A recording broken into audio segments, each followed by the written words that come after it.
How's it going, everyone? It is Andre Williams, and over here we talk stocks and we focus on one thing: always protect your profits. And today we're going to be talking about Tesla and as well as for ChargePoint. We've been seeing a lot of volatility in the market, strong selling that happened on the Friday. So I'm getting those questions, Dre. What do you see happening for the coming week? And there's a lot of things going on for both of these stocks. We have earnings, and we also have to take into consideration, since Tesla did have a recent stock split, what does the stock really look like as far as for price action moving forward? So I'll go over all of those questions, taking a look at the charts, taking a look at the recent institutional ownership and short interest information, and then when I am done, I'll be giving you guys my final thoughts. And if you're new to this channel, I just want to remind you, we do have timestamps down below inside the description because I do value your time. Let's get into those videos. So let's take a look at Tesla. So it ended up closing at $288.09, being down 2.70%. On the low, it tested 287.47, and then on the high, testing 302 on the dot. As far as for the volume stats on the day, you can see we traded at 57.164 million shares, and the average volume over 10 trading days is at 64.264 million shares. So we had below average volume, and we also saw a pullback in the stock, which is not surprising whatsoever.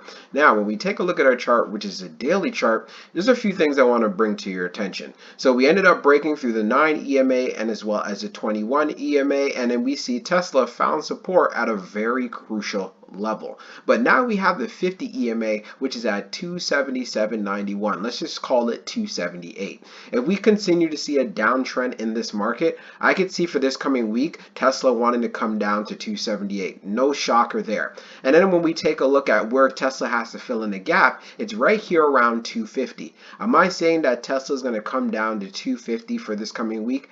Absolutely not. But I am looking for this gap to be filled before we go into October. September is known for being a pretty bad month for the stock market, so Tesla should be able to fill in this gap at 250. I know a lot of my investors out there might be taking a look at that, and I might be giving them some interest, so make sure you set up your price alert. But overall, from what I'm seeing so far, if we continue to see this dip and we have this 9 EMA that crosses over to 21, it's going to continue to look bearish, and I want to make sure you guys are fully aware of that. Bulls may step in right here around this 275 level, but even so, I feel like we're just going to continue to go down if we see weakness in these markets, which looks pretty apparent considering the magnitude of the sell-off that we had on the Friday. So easily, it's going to be an interesting week. Let's move on to the short interest. So we're going to take a look at the recent institutional ownership and short interest information for Tesla.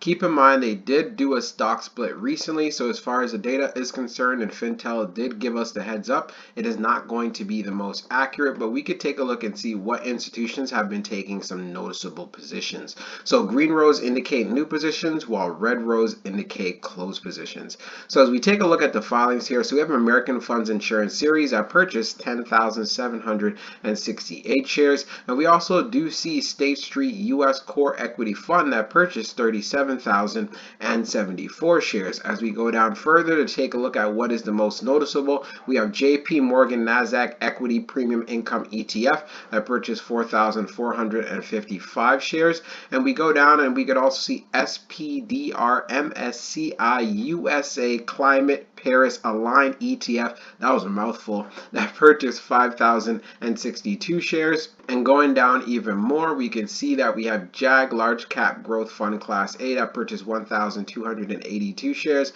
and JP Morgan that purchased 2,140 shares. We'll go down even more. Again, Tesla is a heavily traded stock. We also have State Street Institutional U.S. Equity Fund that purchased 1,216 shares. We'll go down. Let's see if we have any more for the 26. All right, we have Alger Large Cap Growth Portfolio Class that purchased 17,652 shares, and Mainstay that purchased 10,318 shares. And that pretty much sums it up. Like I said, a lot of institutions buy into Tesla, so we are going to see a lot for filings. Now, when we take a look at the short interest, the off-exchange short volume ratio is at 46.06%, and then for the off-exchange short volume, it is just over 12.265 million shares. Scrolling down on the page, the short shares availability is at 10 million, updated 15 minutes ago. And then then for the short borrow fee rate, it is at 0.25%. When we take a look at the history of the short volume, we can see for the close of the 25th, it was at 47.15. And then for the close of the 26th being at 46.06. So it did go down a little bit. And then when we take a look at the short interest percentage of the float being at 0.77%, Tesla does not have short squeeze potential, which is not surprising knowing that Tesla is one of the biggest companies out there. So let's take a look at ChargePoint. So it ended up closing at $15.28, being down 2.61%. On the low, it tested $14.97, and then on the high, testing $16.02. Taking a look at the volume stats on the day, we ended up trading at 7.045 million shares, and the average volume over 10 trading days is at 7.979 million shares, so almost 8 million. So we had just below the average, and we saw a pullback in the stock, of course. Now, when we take a look at a chart, which is a daily chart, the one thing that I want to bring to your attention, ChargePoint looks very interesting here. It does have earnings that's coming up according to TradingView on September the 1st. And so far, we are still holding up support above the 50 EMA. It is at $14.89, and we saw a low at $14.97. So is there a possibility that ChargePoint can break through this 50 EMA and start testing down here, especially around $14? Yes, there's a strong likelihood of this happening. If they end up disappointing on earnings, we also can't forget that they have a gap that needs to be filled to the downside at $13.25. Who knows? They could probably do that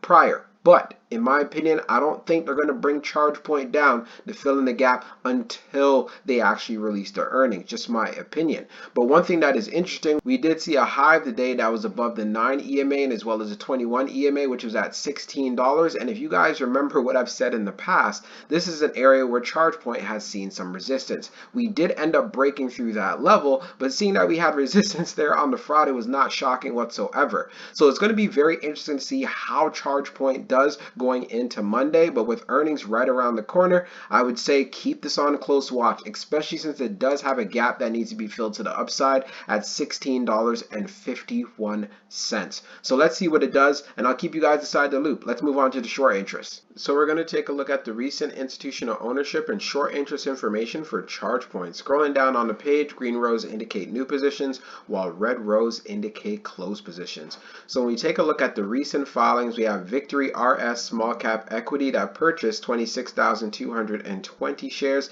We also have Calvert US Large Cap Core Responsible Index Fund Class that purchased 33,725 shares. We also do see CFJAX that purchased 68,193 shares. We also see Season Series Trust that purchased 3,101 shares. We also have Calvert that purchased 9,896 shares. Alliance Variable Insurance Products Trust that purchased 8,388 shares. We see another position again at 5,188 shares, and then another position again from them at 2,386 shares. We have an institution that closed their position, and we have Fidelity that purchased at 28,707 shares. So now when we take a look at the short interest, the off-exchange short volume ratio is at 60.88%, and then for the off-exchange short volume, it is just over 1.84 million shares. Scrolling down on the page, the short shares availability is at 1 million, updated just now,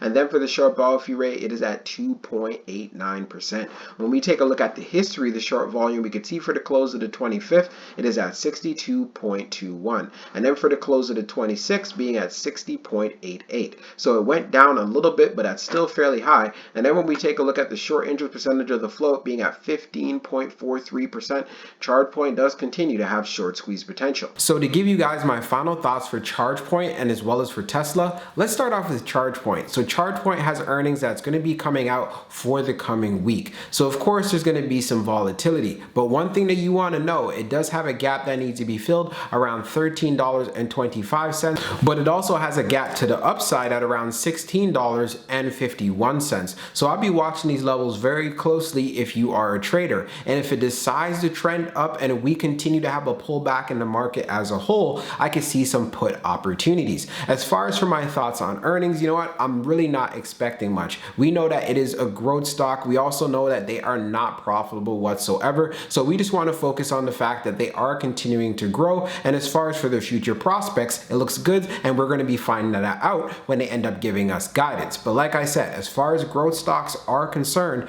they are going to be punished. We're going into one of the worst months, which is September for the stock market, so I want to make sure you're fully aware of that. Now, in regards to Tesla, they did a recent stock split, and of course, we have more traders that are jumping into the play. And there are also many investors who are buying in, knowing that, you know what, they can actually afford Tesla stock. I'm going to say this again. They ended up doing a 3-for-1 split, so it doesn't mean that you're getting the stock at a cheaper price. I have to make sure that I emphasize that. But taking that into consideration and taking a look at the charts, it has a gap that needs to be filled right around $250. I'm not saying that it's going to fill in this gap for the coming week, but it's an area of interest. As far as where it will pull back to, I can see it testing 278, coming down to that level. So if you want to look for an opportunity in regards to puts, I would be watching it very closely. We also have to take into consideration the overall market.